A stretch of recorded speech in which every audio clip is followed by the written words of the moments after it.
तुलमस ने इब्ने बुरेदा से उन्होंने यहया बिन यमर से रिवायत की कि सबसे पहला शख्स जिसने बशर के अंदर तकदीर का इनकार किया वो और कोई नहीं माबद जोनी था।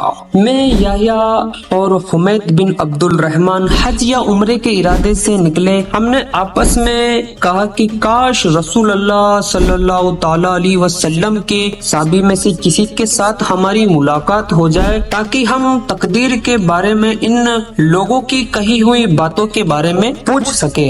हमें अल्लाह की तौफीक से हजरत अब्दुल्ला बिन उमर बिन खत्ताब रजी अल्लाहु अन्हुमा मस्जिद में दाखिल होते हुए मिल गए। मैं और मेरे साथी ने उन्हें बीच में ले लिया। एक उनकी दाईं तरफ था और एक उनकी बाईं तरफ था।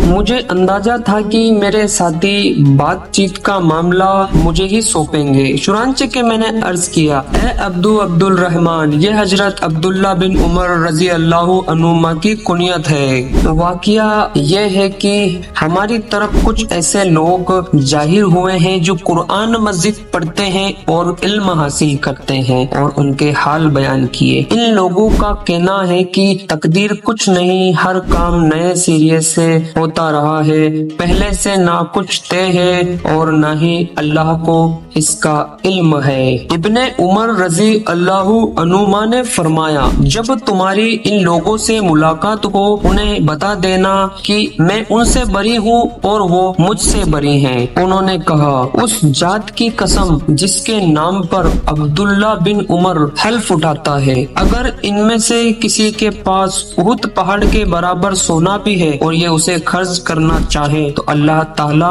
उसे कबूल नहीं फरमाएगा जब तक कि ये तकदीर पर ईमान ना ले आए। फिर कहा, मुझे मेरे वालिद उमर बिन खत्ताब रजी अल्लाहु अन्हु ने बताया, एक दिन हम रसूल अल्लाह सल्लल्लाहु ताला अलैहि वसल्लम की खिदमत में हाजिर थे कि अचानक एक शख्स हमारे सामने नमूदार हुआ। उसके कपड़े इंतहाई सफेद और बाल बहुत शिया थे। उस पर सफर का कोई असर दिखाई नहीं देता था और न ही हम में से कोई उसे पहचानता था। यहाँ तक कि वो आकर नबी सल्लल्लाहु ताला अलैहि वसल्लम के पास बैठ गया और अपने घुटने आपके घुटनों से मिला दिए और अपने हाथों को आपकी रानों पर रख उसने कहा, ए मोहम्मद सल्लल्लाहु ताला अलैहि वसल्लम, मुझे इस्लाम के बारे में बताइए।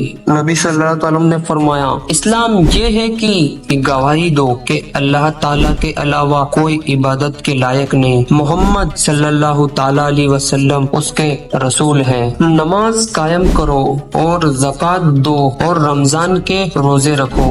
अगर अल्लाह के घर तक जाने की इस्तिताअत हो तो हज करो। उसने कहा, आपने सच फरमाया। हजरत उमर रजी अल्लाह अन्हु ने कहा, हमें इस पे ताज्जुब हुआ कि वो आपसे सवाल करता है और खुद ही आपकी तस्दीक करता है। उसने कहा कि मुझे ईमान के बारे में बताइए। आप रसूल अल्लाह सल्लल्लाहु ताला अलैहि वसल्लम ने फरमाया, यह है कि तुम अल्लाह ताला के फरिश्तों और उसकी किताबों और उसके रसूल और आखिरी दिन यानी यौमे कयामत पर ईमान लाओ और अच्छी बुरी तकदीर पर भी ईमान लाओ। फिर उसने कहा कि मुझे एहसान के बारे में बताइए। नबी सल्लल्लाहु ताला अलैहि वसल्लम ने फरमाया, यह है कि तुम अल्लाह ताला की इबादत इस तरह से करो कि तुम उसे देख रहे हो। अगर तुम उसे नहीं भी देख रहे तो ये यकीन रखो कि वो तुम्हें देख रहा है। फिर उसने कहा कि मुझे कयामत के बारे में बताइए। नबी सल्लल्लाहु ताला अलैहि वसल्लम ने फरमाया, जिससे